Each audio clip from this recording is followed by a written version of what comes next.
पहुंचने वाला व्यक्ति ऐसा अनुभव करता हो। देखिए, वैज्ञानिक चिंतन का मतलब ये भी होता है कि जिस क्षेत्र में आपकी गति नहीं है उसके बारे में सीधे खारिज मत कीजिए उसको। जो लोग ईश्वर को खारिज करते हैं वो मूर्खता के दूसरे चरण में होते हैं। ईश्वर को मानने वाला यदि मूर्खता के पहले चरण पे है तो ईश्वर को खारिज करने वाला मूर्खता के दूसरे चरण पे है। ईश्वर है मैं कैसे कहूं, मैंने देखा नहीं, अनुभव नहीं किया।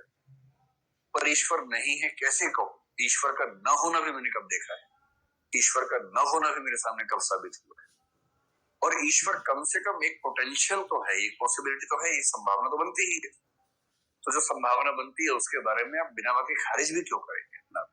वेट एंड वॉच की पॉलिसी पे रहिए। ऐसे ही है, अगर ध्यान करने वाले बार बार आपसे कहें कि ऐसे अनुभव होते हैं, सिर्फ इसलिए कि मुझे नहीं होता, मैं कैसे मान लूं कि झूठ बोल रहे हैं? क्या पता होता, संभव। और कबीर जैसा आदमी अगर कह रहा है, या रहीम भी कह रहे हैं, रहीमन बात अगम्य की कहन सुनन की नाही, जानत है सो कहत नहीं, कहत सो जानत नहीं। सब पागल तो नहीं होंगे, वर्ग सा इतना बड़ा विद्वान है, इतनी बातें बोल के गया है, पूरी पूरी किताब लिख के चला गया है मिस्टिसिज्म पे, कुछ तो बात होगी उनके भीतर भी। ये कुछ कुछ वैसा ही हुआ कि जैसे अंधों के देश में एक यात्री पहुंचा था, आपको पता ही है, सब अंधे, और वो कह रहा है कि भाई तुम्हें दिखता नहीं क्या? ये लोग कह रहे हैं कि कैसी कैसी बात करे, दिखता दिखता कुछ बोलता है। उसे गिरफ्त कर लिया उन लोगों ने, मतलब गिरफ्तार कर लिया।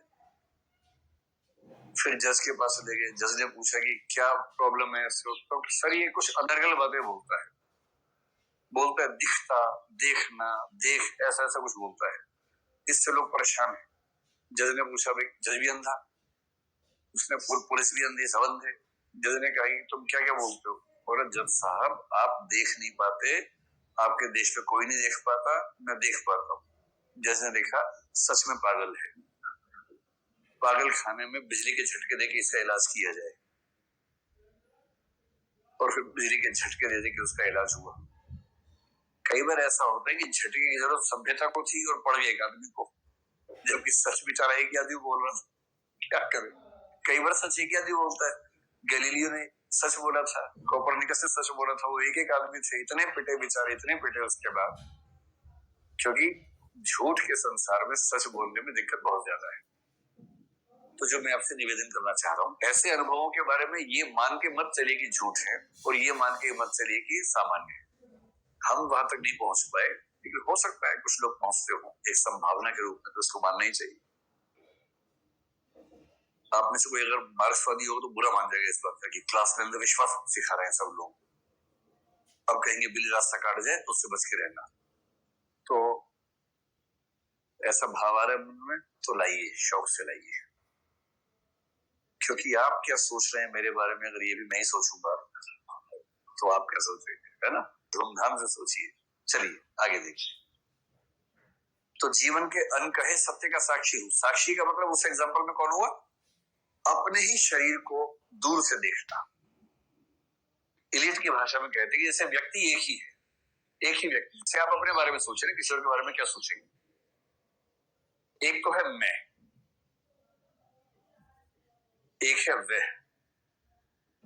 ये मुक्ति बोध वाला मैं वह नहीं है, मुक्ति बोध का मैं वह अलग है, यहां मैं वह अलग है। यहां मैं का मतलब इलियट की भाषा में कहूं तो भोगने वाला मन है, भोगने वाला मन है। असल में ग और क का उच्चारण काफी नजदीक है, तो एक बार एक बच्चे ने लिख लिया था भोगने वाला मन है, तो मैं थोड़ा स्पष्ट होकर बोलता हूँ भोगने वाला मन है। ठीक है, भोगने वाला मन, महसूस करने वाला मन, सरल भाषा में।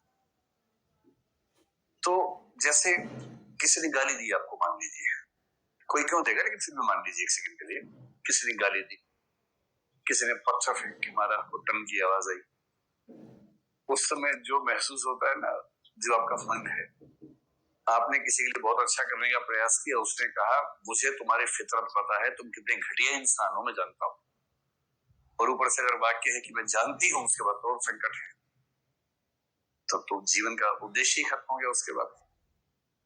तो उस समय जो बेचैनी, उस समय जो परेशानी होती है, ये कौन सा मन है जो झेल रहा है, महसूस कर रहा है? अधिकांश लोग दुनिया में ऐसे हैं जो जिस मन से महसूस करते हैं उसी मन से रिएक्शन देते हैं, प्रतिक्रिया देने वाला मन। और यदि आप भावुक किस्म के व्यक्ति हैं तो आपके मामले में भोगने वाला मन और प्रतिक्रिया देने वाला मन एक ही होगा, उसमें अंतराल नहीं होगा। एक ही मन है, वही भोगता है वही भोगता है, दोनों में कोई अंतराल नहीं। किसी ने कहा तुम अच्छे नहीं लग रहे हो, आपने और तू मुंह देख के हो अपना, अच्छे नहीं लग रहे हैं।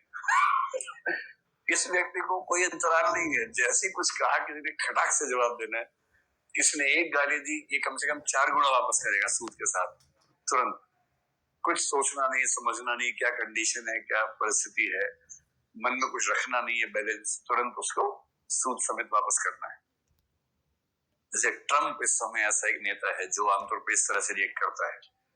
आप उससे कुछ कहेंगे वो सीधे जवाब देगा, उसको कोई फर्क नहीं पड़ता कि मैं अमेरिका का राष्ट्रपति हूँ, लोग क्या सोचेंगे। कुछ नहीं, पूरे अमेरिका की छवि खराब कर दी उसने कि अमेरिका के लोग ऐसे होते हैं, क्योंकि मुंह टाइप का आदमी। तो ये रोमांटिक टाइप का मामला होगा। लेकिन